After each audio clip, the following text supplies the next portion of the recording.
business was actually started in very, very unexpected terms. So I always tell people I was not one of those little girls that grew up and said, when I grow up, I'm going to have a wonderful skincare line. No, that was not my story at all. This journey actually started when my daughter Taylor was born with eczema. And there, it said the host muted me again, not sure. But anyway, I was a new mom. I'm just looking for natural remedies to treat her eczema. I did not want to put harsh steroids on her skin. I didn't want to put any harsh chemicals on her skin. So I literally got in my kitchen and I started mixing concoctions together to help treat her eczema. And the good news is they worked. And so back then I would give them out as like birthday presents, Mother's Day gifts, like, hey, sis, here you go. Happy birthday, when money was tight. And, you know, this is a labor of love, and here's a gift from the heart. And I would just give them away. And again, never dreaming that it would become a national skincare line.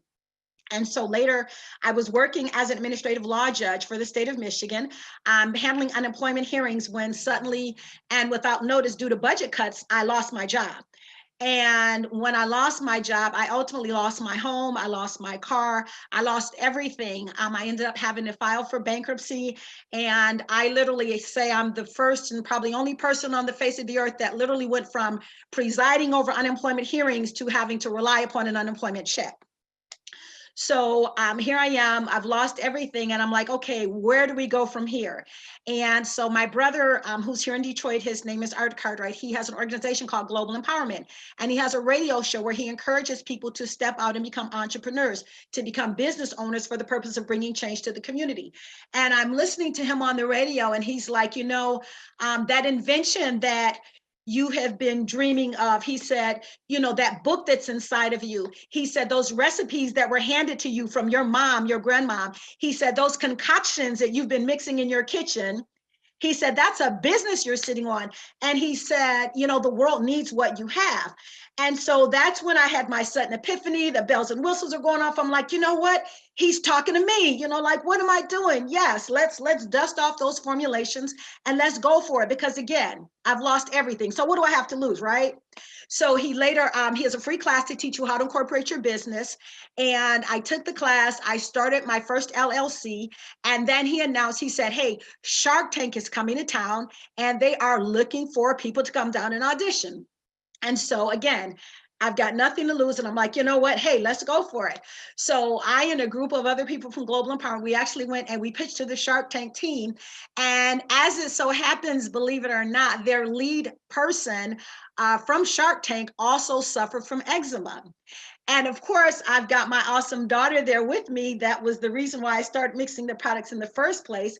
And so as I'm auditioning and he's sampling the product, my daughter is talking to him and they're commiserating about all of the terrible things about eczema, but how great the product works and how it doesn't, you know, damage or harm your skin. And it feels amazing. And he's just going like right along with it. Like, yeah, you know what? You're right. You're right. And so after that, we successfully got a yes.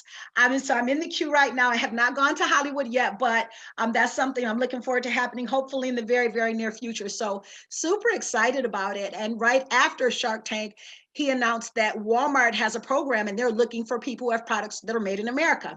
So what do? My mom and my brother and I, we jump in a hoopty and we drive all the way to Bentonville, Arkansas from Detroit, Michigan. Now, I'll tell you guys, I'd never even been to Arkansas, let alone Bentonville, Arkansas, right? So we drive all the way down there. I go in and I talk to like 3 different buyers that are there that you pitch your products to. And thankfully, I was able to land a deal with Walmart and get the product into their stores. And so then later, my vendor rep that I work with said that Stop and Shop had an opportunity where they were looking for a Black woman-owned, you know, cosmetic product, and asked him, do you know anybody? He's like, yeah, I actually do. And so thanks to that, we're in 300 Stop and Shop stores, just under 300 Walmart stores. And most recently, we just launched in just under 300 Target stores nationwide. So it has been just an awesome and amazing journey for which I am so thankful. It's just, like I said, it's been amazing. And one of the things that we learn at Global Empowerment that I'm really passionate about is just sharing information, making sure that in the same way that My brother, through Global Empowerment, shared the information with me. I want to share and empower others so that you too can be successful and we can see more representation on these national store shelves. And so that's why we're here. That's what I'm about. I'm super excited. As she said, we're looking at opening up a manufacturing facility where we'll be hiring women who have been victims of domestic violence and human trafficking, as well as women who are returning citizens. One of the biggest things about entrepreneurship is that there should also be a why. In other words, to me, being a business owner is not so I can flex and say, huh, I'm in Target, huh, I'm in Walmart. No, it's so that you can empower and help others and bring much needed change in our communities. And so that's my why. I'm super, super passionate about it. Most recently, last week, we had a call and we're actually going to be going into Africa, and we're going to be setting up manufacturing and distribution in Nigeria. And then the next one will be Ghana and hopefully all over Africa at some point. So I'm super excited about that as well. And just being able to bless people that are there. So that's me, that's who I am, and that's my why. And I think it's important going in that you kind of know who the person is that's speaking to you and why I'm so passionate about doing what I do. And I ask everybody who's here getting the information right now, my only ask is that you in turn share the information and be a blessing to others the same way that the information is being shared with you. All right. So that said, let's get started. The first step that I always like to talk about, and it may seem like, well, why are we talking about getting a product? I always like to start with selecting a product. And some might say, well, of course you have a product. Well, there are lots of people who may not have a product, but maybe in the service industry. And I like to encourage those people who are, even if you have a service industry that you're in, to select a product, and ideally a product that enhances the service that you're already providing. And one of the examples that I love to share is that we have, there's another couple, friends of mine here, they just relocated to Vegas, but the wife actually owned a hair salon, and she'd been a cosmetologist for, I'm going to say maybe 20 years, I don't know, but a long time. And she had the salon for a long time. Well, when COVID hit, here in Michigan, everything shut down. All of the salons, massage parlors, everything shut down. Thankfully, she and her husband had been coming to Global Empowerment, where they were encouraged to find a product that supplements your business or enhances what you're doing. And they started selling wigs, and they also had a line of detangler and I think shampoo, moisturizer, a line of hair products, basically. Because they did that, when the pandemic hit, even though the salon was shut down, they were able to get their product into like 500 Walmart stores. And thankfully, and so that's what kept them afloat, is just being able to be launched in that many stores. Most recently, just within the past few weeks or so, they've actually relocated to Vegas, where Walmart is giving them like 800 square feet inside of 1,000 stores to actually sell their products. So it's like they have a store within a store with Walmart. And so I love to share that testimony, because I want to encourage people, again, even if you're in the service industry, to get a product that goes with that service. Because let's face it, at some point, that service industry, you may not be able to physically put the time and the energy that it takes to do that. And if you notice, even a lot of the celebrities, a lot of the musicians, rap stars, what are they doing now? Patty may not be doing concerts all the time, but Patty's sweet potato pies are on the shelf, right, in Walmart's nationwide. And so I just want to encourage you guys, watch the trends that are happening. Rihanna with Fenty, okay, she may not be able to sing and go on tour for the rest of her days, but guess what? That Fenty cosmetic line will stay on the shelf for as long as she desires to, unless she sells it to someone else. So that's my first point. Think in terms of a product that you can provide, because again, that product will be here long after we're all gone, okay? Next, I want to encourage everyone, if you've not already done so, setting up a legal entity. Mine, for example, is Amarra Products LLC. Now, here in the state of Michigan, it's only $50, and it's a 2-page form. And if there are people who are watching who are in the Detroit area, I want to encourage you, come to Global Empowerment, because there's a free class every Tuesday at 6 o'clock that will teach you how to incorporate your business. This is a 2-page form that we're going to walk you through, and it's only $50 here in Michigan. Now, again, I don't know about Ohio and some of the other states, but if you go to your state's website, you can get that information on what it costs. And I want to strongly encourage you to get your LLC. Now, there's nothing wrong with the grind. I understand people are like working out of their kitchen, selling out of the backseat of the car, pulling products out of their trunk. I'm here for all of it. But at some point, you want to go ahead and get established with that LLC, because as you go forth in your business, as you talk to big box retailers, as you apply for the many, many grants that are available right now, they're not going to give that money to you as an individual. That money has to go to your business because it's for your business. So if you have not incorporated, again, go to your state's website and go ahead and set that business up. There's an S Corp, there's C Corp, there's lots of different options, but the LLC is the most economically efficient one that we have here. So I want to encourage you guys to do that. It looks like I've got a question. Yes, you do. Yes. Have you or do you have a broker, or do most of your opportunities come to you organically / via networking or people that you knew? Yeah, so actually, I do have reps for Walmart, Target, and Stop and Shop. However, they came on after the fact. I actually got in through some of the programs that I'll talk about later that the retailers offer. But that's a great question. We'll go into more detail. So yes, I'm actually doing both right now. And Yep, there's another question too. How Sure. did you find your target audience? Skincare lines, like a lot of items, can often be directed to large groups of people. But how were you able to narrow the specific subsets that would purchase your product? Follow up that, how were you able to pinpoint the sweet spot in terms of price to that group of people around pay in order to maximize repeat sales? That's a really good question. Absolutely, it's a very good question. And Yeah. you know what? And I'll tell you, there's no magic answer. There's really not. You learn who your target audience is by pitching it to lots of audiences and then finding out. I spent like $10 here, $10 there running social media ads. And when you run those ads, sometimes it's not really about the number of sales that it'll generate for you, because you may not get a lot of conversions, but you get those analytics. And those analytics will tell you, here's who's watching your ads. Here's who's clicking on your ads that you're running. And in my case, it basically narrowed it down. So I knew that here, you've got a target audience. 87% of the people watching it are females. These are the days. This is the age group. You can get all of those very easily off of, and that's just one way to do it. There's also marketing reps and things like that will pull those analytics for you. But the most efficient way is to spend $5 or $10 running those Facebook and Instagram ads and looking at those analytics as they come back to see what's working for you. Yep. Great. So step 3 that I want to share with you guys is getting your tax ID number. And let me just give you a heads up. That tax ID number is free. Some will call it an EIN number. You can call or go on irs.gov. They'll assign that number to you. You don't want to pay money for it. I know there's companies that are like, hey, we'll give you a tax ID number, and they want you to pay money. You don't want to pay anything for it, but you definitely want to get your tax ID number, because I call that tax ID number like a social security number for your business. And again, as you talk to the retailers and as you go for the different grant opportunities that are out there, they want to know that you have a tax ID number. It's not going under your personal social security number, because again, this is for your business. So if you haven't done that, get your free tax ID number and also your business bank account. Now, I go with Huntington. You can go in once you've got your business name and your tax ID number, you can go in and set up your business bank account. They will give you your business debit card. Is free. There's no minimum balance requirements or anything like that. And these are things that you want to do. You don't want to mix your business with your personal accounts. There need to be clear and separate divisions between them, because again, when you're talking to retailers, when it's time for you to receive your payments,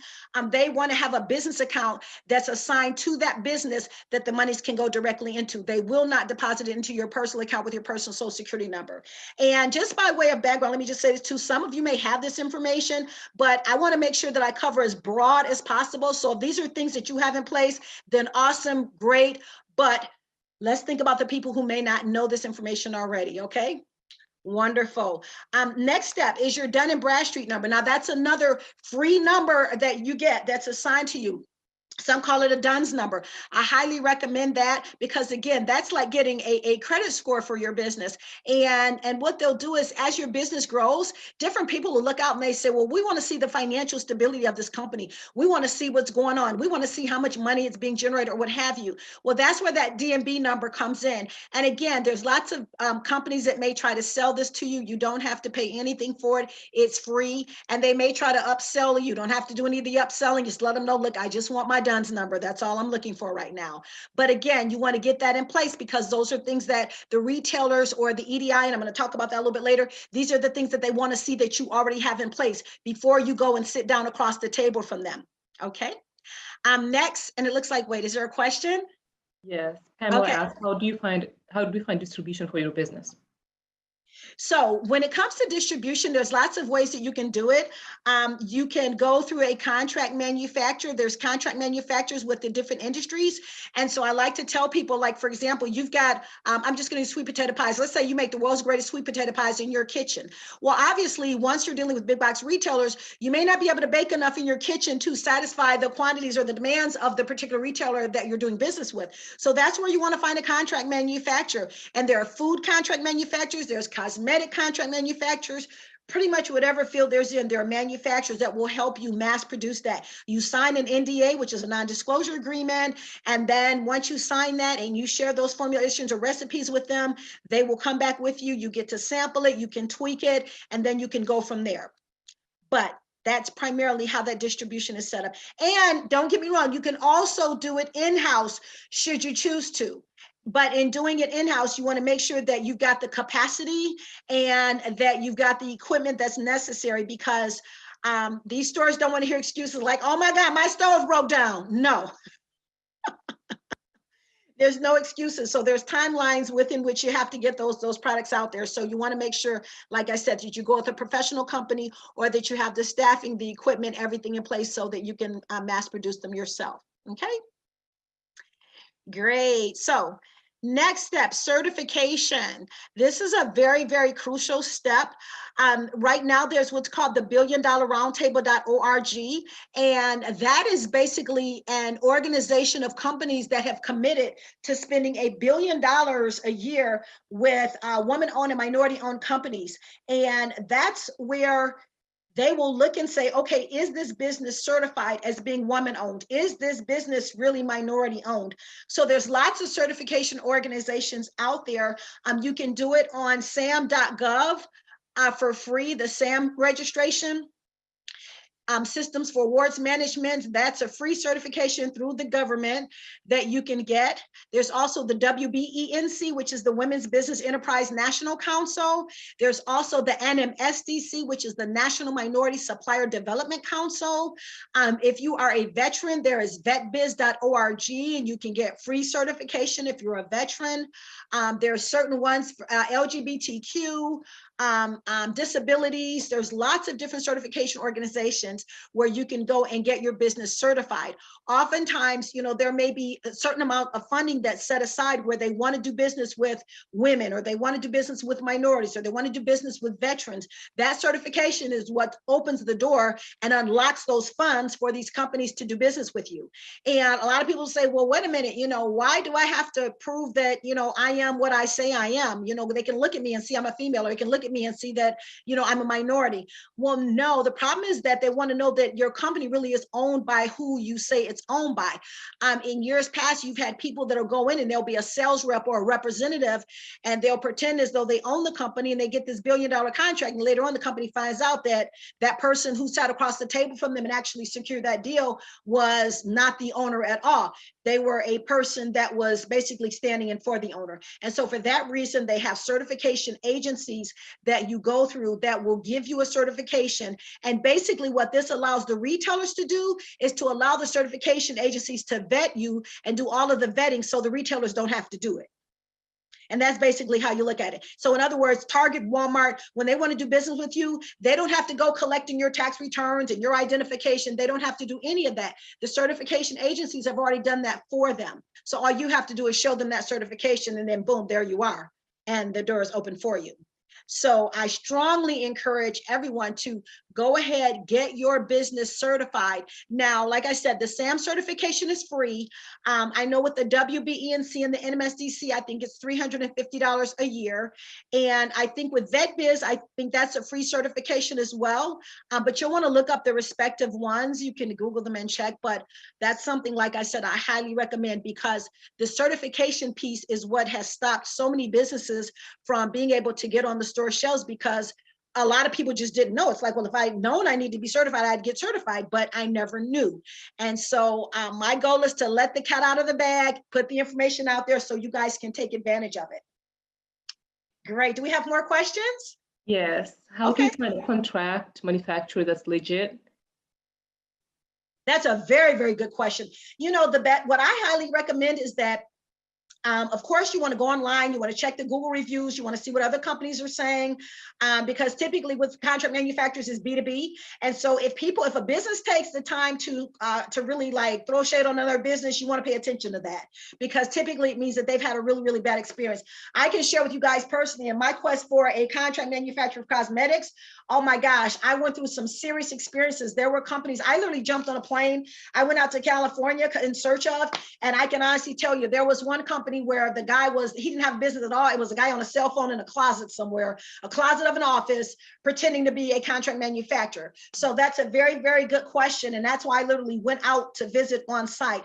There was another company, when I went there, one of the workers was kind enough to pull me in a conference room, and she said, you know, you seem like a really, really nice person, and I really love what you're trying to do with your business. She said, but I have to be honest with you. And she said, and I hope you don't tell anyone, because I could lose my job for it. She said, but no manufacturing is done here at all. And the company that you thought you were dealing with is not who you're dealing with at all. That company does no manufacturing whatsoever.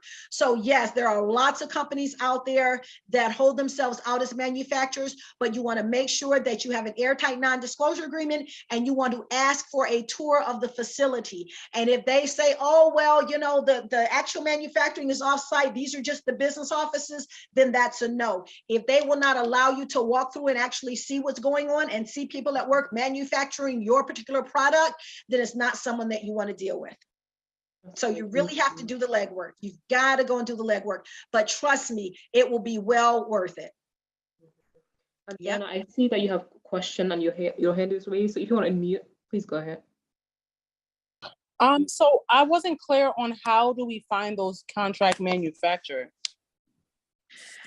For beauty, I literally went and Googled cosmetic contract manufacturers, and they will all pop up. There's lots of them there. There's also, and I'm trying to think, there's also this, but it's like a yellow pages, so I don't recommend it. I recommend going online and actually Googling and seeing it, because if a company's not really advertising that way, then that kind of raises a question too, like, well, what's really going on? Are they legitimately in business? So I recommend, like I said, doing a Google search, finding out who's out there. And also, I use social media for that. And also talking to other people who are in the field, asking them, hey, who's doing your products for you? Are you in-house? Have you reached out to other companies, and asking for referrals as well? So yeah, definitely all of that, all of that. And then once you decide on one, definitely going out and visiting touring the facility yourself. Do they also make your packaging too? Yes, actually they can. Now, some people are getting their products overseas. They're using Alibaba, and the companies that are doing that, they send it over like ready to go right on the shelf. So they can handle the packaging for you. They can put your UPC codes on it and everything. So, and that they call it a turnkey operation. So if it says turnkey, that typically means they're doing everything. It's one-stop shopping, and they'll source everything, your jars, your labels, your packaging, everything. And so another question is, can you please repeat those certifications? You were going real fast. And try to slow down with the letter so we can, because I'm not sure if it's double E or is it, I couldn't hear it properly. Sure. So the first one that I mentioned was the SAM.gov, and that's the SAM certification through the SBA. The second one was the WBENC, and that stands for the Women's Business Enterprise National Council. And then there's the NMSDC, which is the National Minority Supplier Development Council. And then for veterans, there's vetbiz.org. That's vetbiz.org for veterans. And then some of the other categories that I mentioned were LGBTQ and also disability. And if you Google disability certification, there'll probably be organizations that'll come up as well.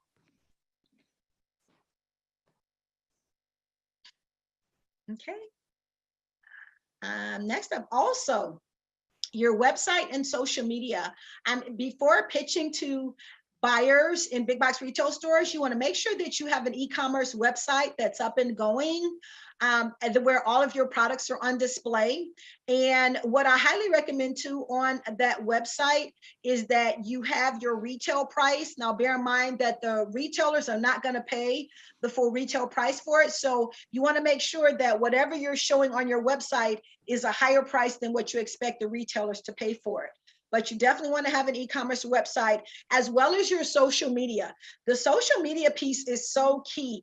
There should be a business page set up, and I recommend all of them, that because with grant applications as well as talking to buyers, they want to know. They don't say, do you have any more?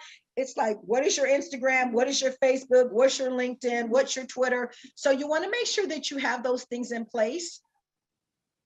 And also, when you get started, prior to pitching to the big box retailers, I recommend that everybody start off selling on at least in 5 different brick and mortars, and also at least 5 different platforms. So for example, I tell people, it's not how you start, it's how you finish, and you never want to despise small beginnings. Now, my first product before I went back to doing the skincare line was, I was getting from China wireless Bluetooth headsets, and I had them in a vast array of colors. And so all of the guys had headsets to match all of their jogging suits, and all of the women had a matching headset for all of their church lady suits. I mean, I had something for everybody: red, white, black, orange, green, blue, purple, gold, silver, every color. And what I would do, guys, is that, listen, I was selling those headsets from gas stations. I was taking them to dollar castles. I mean, liquor stores, everybody that would sell them, because you guys know now behind the counter, they had phone chargers, they got all type of gadgets, electronics, and things like that. And so I say that to say, whatever your product is, find them. If it's a mom and pop, if it's the corner store, don't wait for the big box retailers. You know, if you've got a wonderful, whatever, cornbread, sweet potato pies, the world's greatest cookies, or what have you, don't hold out for a Kroger or a Meijer. In order to get to Kroger or Meijer, what they want to know is, what are you doing with the local corner stores? You know what I mean? And here's the other thing I want to share. There's Etsy, there's Shopify, there's eBay, there's Amazon. You want to have your product out there, because big box retailers are not looking for a one-sided relationship. They're looking for partners. And it's a partnership, meaning that you've got to do your end of the work as well. My motto that I always share is that when it sits on the shelf, it does not sell itself. I'll say it again for those in the back. When it sits on the shelf, it does not sell itself. And so what they want to know when you talk to them is, what are you doing? Show me your grind. You know, who are you currently selling to? Do you have followers that'll buy the product? Are you part of organizations that will support you? Do you have people that will be behind this product and go into the stores and actually buy it, purchase it from the shelf, or go on a Target.com or Walmart.com and buy it? When you're sitting down for the first time with a buyer and they say, well, where are you selling? And you're like, oh, well, I kind of just got started. And it's like, okay, come back and talk to us once you've got a following and you're out there grinding and you've really put some work into actually selling that product. So I say 5 and 5. If you can't get 5 brick and mortars, it's okay. But my point is, don't despise small beginnings. Don't rule out the mom and pop stores.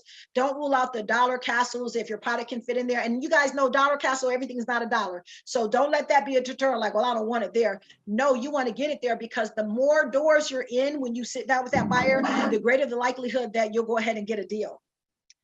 So you definitely want to do that. Next up, oh, sure, go ahead. So how is it? Is it that they pre-buy it from you, and then they pre-buy your products from you, and then like you get a percentage of it? Or is it that you just give it to them and then you make whatever is sold? Like, how does that work? Yes, when you're going to the stores, what you may want to even consider, sometimes people do it on consignment.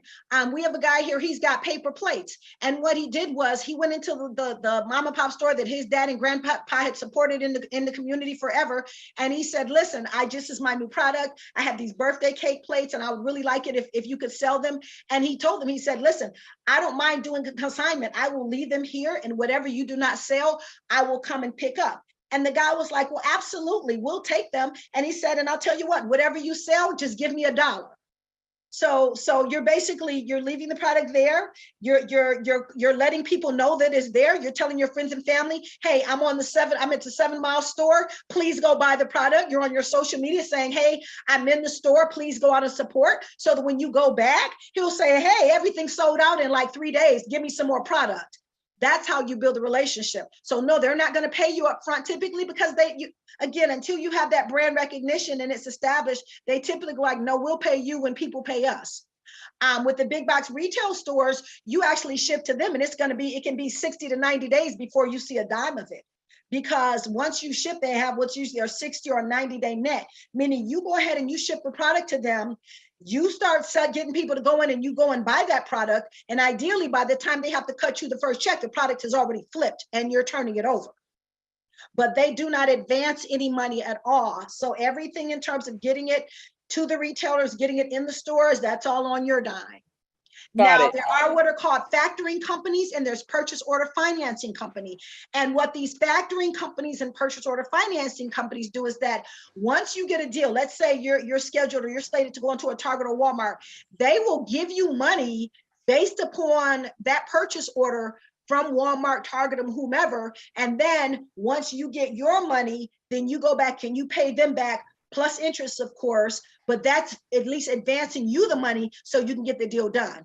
And there's a lot of them out there. If you just go, there's Amarra Factors, there's Gateway. Those are funding companies that help businesses basically keep your inventory and things like that so that you can fill those purchase orders when they come in.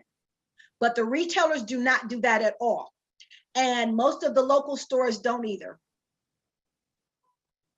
One of the other key items too that I wanted to share with you guys that you'll need when you go in to pitch your product, and I'm going to hold it up here, it's called a pitch deck. I learned about this the hard way. I was calling myself pitching to Target, and the Target person said, oh yeah, send me your pitch, send me your pitch. I'm like, oh sure. And I'm thinking like, what in the world is he talking about? What is a pitch deck? Because I honestly did not have a clue. And it probably took me a good 3 years after that to finally figure out what a pitch deck was, okay? And then when I finally figured it out and I got one, I tried to ease it on over to him like, oh, here's that pitch deck, thinking that he's gonna think I'm just someone off the street. And it's like, Tiffany, it's so good to hear from you. Thank you for sending that over. Can you say embarrassed? Okay, but what you don't know, you don't know. So this is the pitch deck, and this is one of my earlier ones that was put together. And basically your pitch deck is going to be a compilation of all the information that that particular buyer needs in order to select your product and put it on the shelf. And one of the biggest things is just knowing that you need to come to that meeting with a pitch deck. The fact that you now know what it is puts you heads and shoulders above everyone else that may walk in empty-handed. So basically, pitch what? I'm sorry? Pitch what? Pitch deck, D-E-C-K, pitch deck. And so basically it's going to have your company name, your product, all of your hyperlinks are going to be on the front of it. And what I highly recommend— Are you saying P-I-T? Pitch, Are you like saying pitch, like your elevator pitch, P-I-T-C-H-D-E-C-K, pitch deck. And so with your pitch, what you want to make sure— Sure, absolutely. This is your pitch deck. And what you want to do is you want to have it bound. You want to get the glossy paper. It's going to have basically your certifications and things along those lines. And what I've since started doing to make it really personal is that if you're pitching to Target, for example, you want to have your logo and Target's logo on that front page. If it's Meijer, you want a Meijer logo on one side and your logo on the other side, showing that you're doing it in the spirit of partnership and just making it personal so they don't think it's just a standard generic pitch deck. You want it to be tailored toward that particular retailer.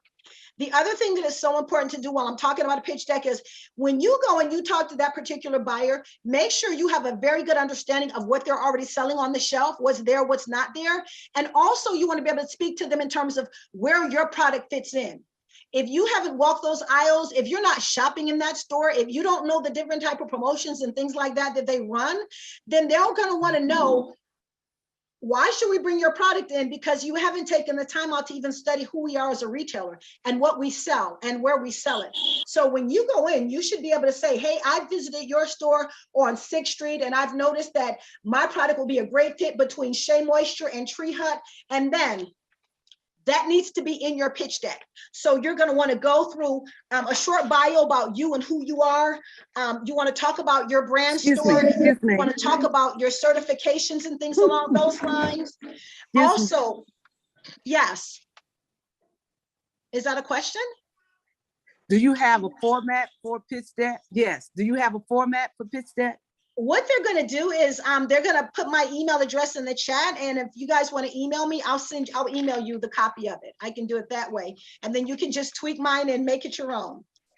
Yeah, you want to talk about your product assortment, what you're offering. You want to be able to talk about, we talked about it earlier, who is your target customer, who's your product geared toward.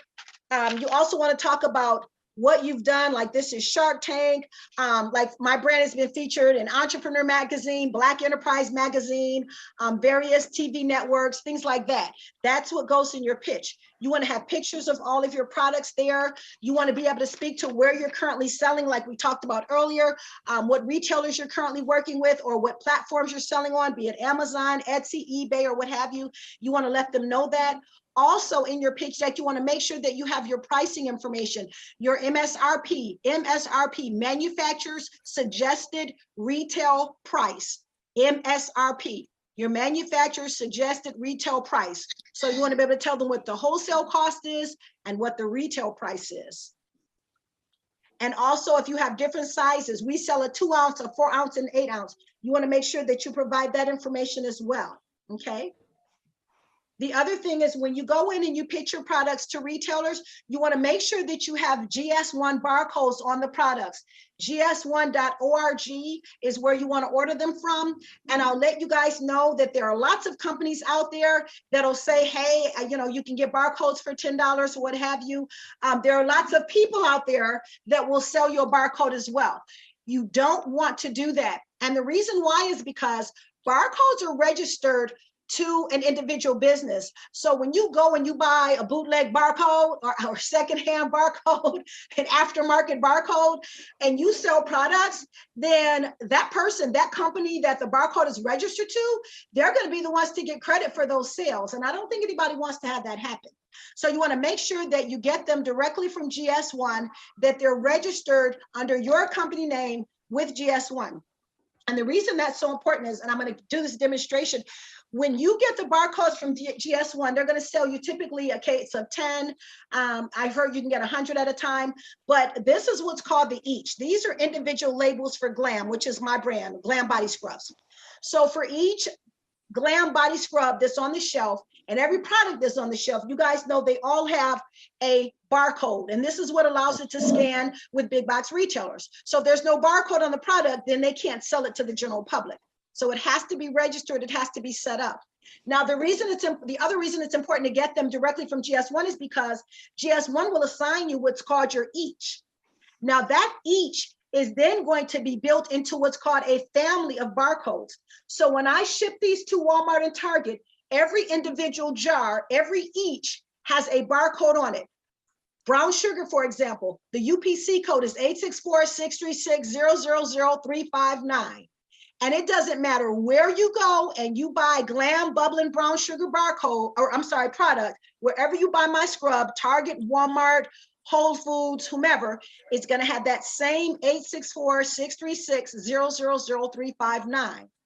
Now, from that individual barcode, you're going to have what's called an inner case pack.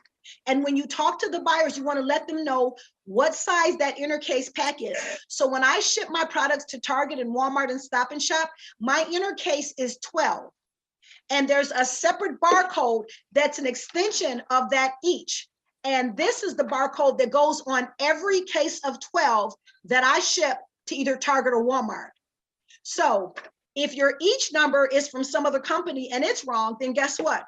Your family number is going to be wrong, meaning that the distribution centers that you ship your product to are not going to be able to scan it because the number is not going to register.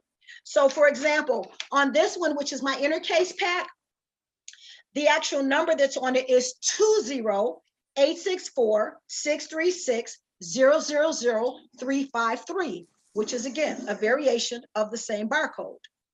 Now, that goes into a larger box either 4 cases of 3 or 3 cases of 4. And that's the actual case that goes directly to Walmart's distribution center or Target's distribution center. And that one has a barcode as well. And so when we're setting these numbers up, it's so important that we start with that each, your inner case, and then when it actually ships, I'm going to show you guys these labels. This is what actually goes to either Target or Walmart. So if you guys can see that here, we've got my company name, we've got Target's distribution center, we have the case pack of 12, the purchase order number, what the product is, and the barcode. And this has to go on every shipment that goes to the big box retailer. Hi. So you want to make sure that you're, again, going to gs1.org and getting those barcodes. Someone's phone is not muted. Someone's phone is not muted. Mute? Excuse me, I need everyone to please mute. You where? Please mute everyone. Thank you. So again, that's gs1.org. That was my inner case and my warehouse pack. You want to have those things in place, ideally, when you go to talk to the buyers, because again, they can't do anything with it if there's not a GS1 barcode on there. The other thing, liability insurance. Now, typically the retailers want you to carry a $2 million policy.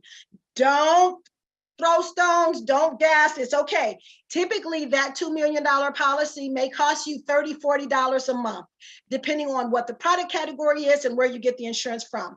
But they typically do want a $2 million policy in place. And the reason is because, God forbid, somebody uses body scrub and say, oh, this body scrub didn't work for me. Listen, Walmart and Target and Stop and Shop and Meijer and Kroger, they don't want any litigation at all.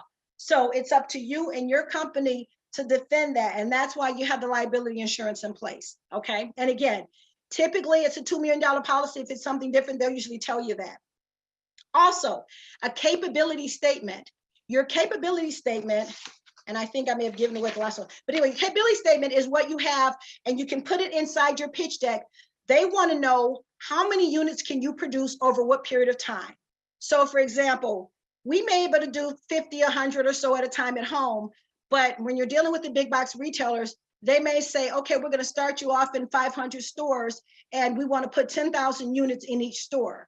So how soon can you get the 50,000 units? How many is your manufacturing facility able to produce per week, per month? And they want to have that information going in, because what they don't want to do is they don't want to give you an order and draft that PO and give it to you, and then you're not able to ship to them on time. So that capability statement basically tells them all of your certifications. It tells them that you've got your manufacturing set up, and it tells them what you're capable of producing over what period of time. Next up is your EDI. EDI stands for Electronic Data Interchange, okay? When Walmart, Target, Stop and Shop deal with you, they're not dealing with your personal bank account. They're not putting any money under your social security number. They go through what's called EDI. And what the EDI company does, for example, I use Data Trans, DATATRANS. On a lot of the applications, they'll say, are you EDI compliant? This is what they're looking for. Your EDI company, you set that up. And when Walmart or Target, for example, today's Monday, my EDI company sends me an email, basically a you've got mail, and they tell me you've got purchase orders from Target, you've got purchase orders from Walmart. So Walmart sends my purchase orders to the EDI company. They in turn send them over to me. Then I go and I log onto my EDI, and that's where I print off all of the purchase orders. And they tell me, okay, Target wants X amount of brown sugar, X amount of strawberry, X amount of lemon scrubs. And then it tells you where you're sending them to. For example, on the sheet that I showed you guys, this was for lemon body scrub, and it's going to Albany. And for both of them, but it may be going to New York, it may go to California, it may go to Texas, but that's what your EDI is for. They'll tell you what to ship, when to ship, and where to ship to. Hello. Yes. Yes. So what exactly is the purpose of having an EDI? Because I have stores that I send my sauce to, and they just email me their purchase orders, right? So what exactly is the purpose of the EDI? Now, The EDI, again, that's when you're talking about the Walmarts and the Targets of the world. Okay. So Okay. you may have, so if you have like your local restaurants that you're dealing with, or let's say local stores that you're shipping to, they typically are not going to require EDI, because typically, like you said, you send them an invoice, you drop your products off, they catch, sometimes they may pay out a cash register, they may write you a check to your business. So this is only, again, when you're talking about the big box retailers. The other stores, they definitely don't require it. And so you don't need EDI to deal with most of the local stores at all. Okay, But so when you're unless, talking about the big box retailers, unless my product is in the big stores, then I don't have to worry about that, right now, right? yeah, if you're not trying to get into big box retailers, you don't. But when you go in and you apply for Target and Walmart, they want to know, are you EDI compliant? And you want to be able to tell them yes. Okay, thank you. There's other questions in the chat. Do you want to take them now or later? Sure, Whatever go ahead. We can do it now. Okay. So how many products did you launch your skincare business with? So I actually have 7 different scrubs that I presented. And just to give you guys an example, Meijer, the local store here, I'm in 2 of their stores. They only started off with 4 of them, and they only ordered 8 units of the 4. So they started off by only ordering 32 units total. Okay, and that was it. Walmart has 5 of the 7, and Target has 4 of the 7. So you want to present everything you have, and then the buyer is the one who ultimately decides what they want to go with. They may not take your whole assortment. They may start off with 1 just to see how you're doing with it. They may take 2 or 3, but that's totally at your buyer's discretion. You want to show them everything you've got. You want to be able to speak to what your best sellers are, and you want to let them know why they should pitch or why they should place the ones that you want them to place. But ultimately, it's the buyer's decision.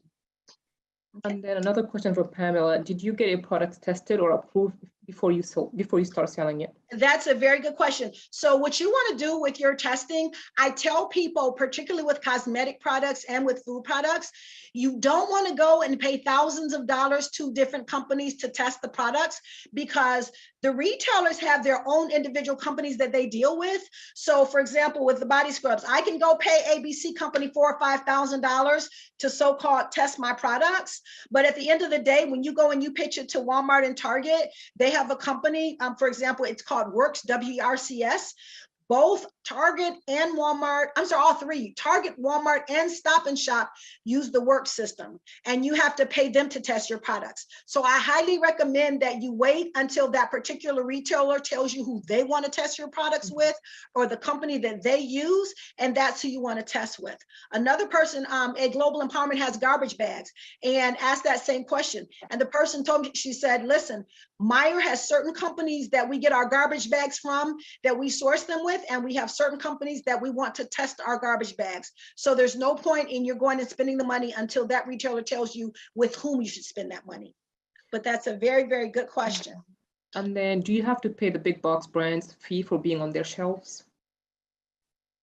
It depends on who the retailer is. I know that right now I've not had to pay any sliding fees at all for any of the retailers. So I don't know what all of them do, but I can only speak for the ones I'm with now, and there have not been any sliding fees at all or any shelving fees at all. But I also tell people that when your product gets picked up by a big box retailer, basically all they're giving you is an opportunity. Okay, that's it. It's an opportunity and nothing more. So yeah, you get a spot on the shelf, but everything else that happens in terms of moving your product and getting those sales and conversions, it falls squarely upon you. So, and if they happen to promote it in some way, then that's like absolutely awesome and amazing. But again, it's not something that they're expected to do or required to do. Now, thankfully, like with Target, I'm super, super excited. Target actually has my picture and my founder story in some of the stores that I'm in. And this was something that they actually provided at no cost to me. So I'm super, super excited about that. So yeah, they've got a picture and a founder story, but that's not the way it typically runs. But they did do that. Stop and Shop actually has a savory magazine that they send to all of their customers. And so for February, they actually feature my brand, and they did a story or a write-up about it in their magazine. But again, that was something that the retailers provided as a courtesy. It's not something that's typical. It's not something they ordinarily do. Normally, all of the advertising, the merchandising, that falls on you. There's Anita, you have your hand raised first. Anita, go ahead and unmute yourself. or put it on the chat, please. Okay. Oh, Teresa? Yes. I need her to talk about global empowerment again. Do I go there? I mean, can you tell me about that again? Yes, absolutely. You just show up as 17910 Van Dyke between 6 and 7 Mile. Every Tuesday at 6 o'clock, there's a free class to teach you how to incorporate your business, and a regular business meeting at 7 o'clock. And the that's where?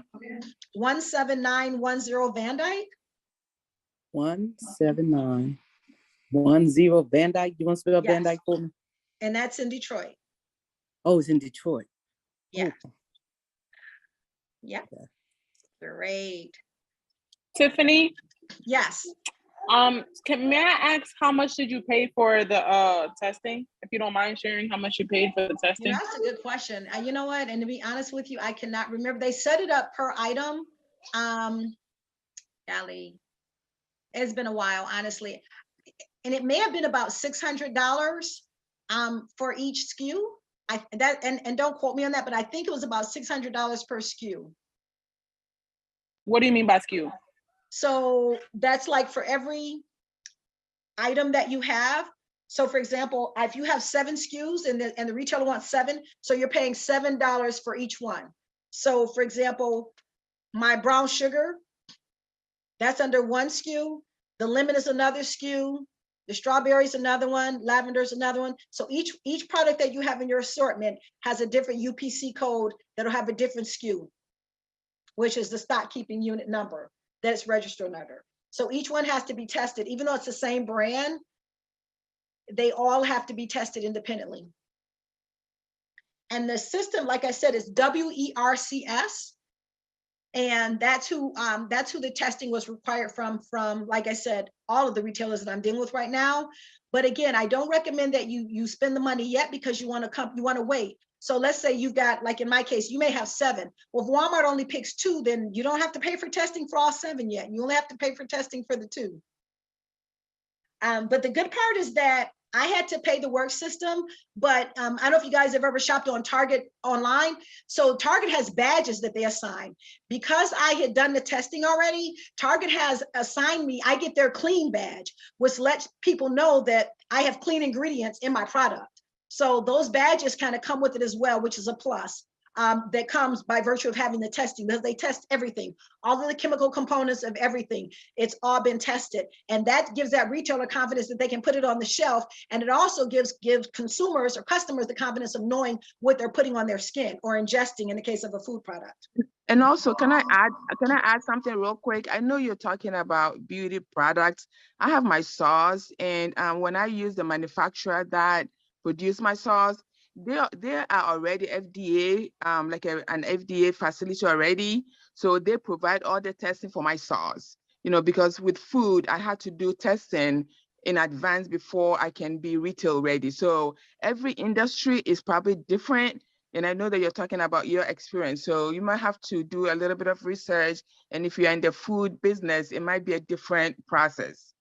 The other thing too, for those who have food, I know that I just have to say, Global Empowerment, there's over 300 people that are on the store shelves, and I want to say over half of that probably is food.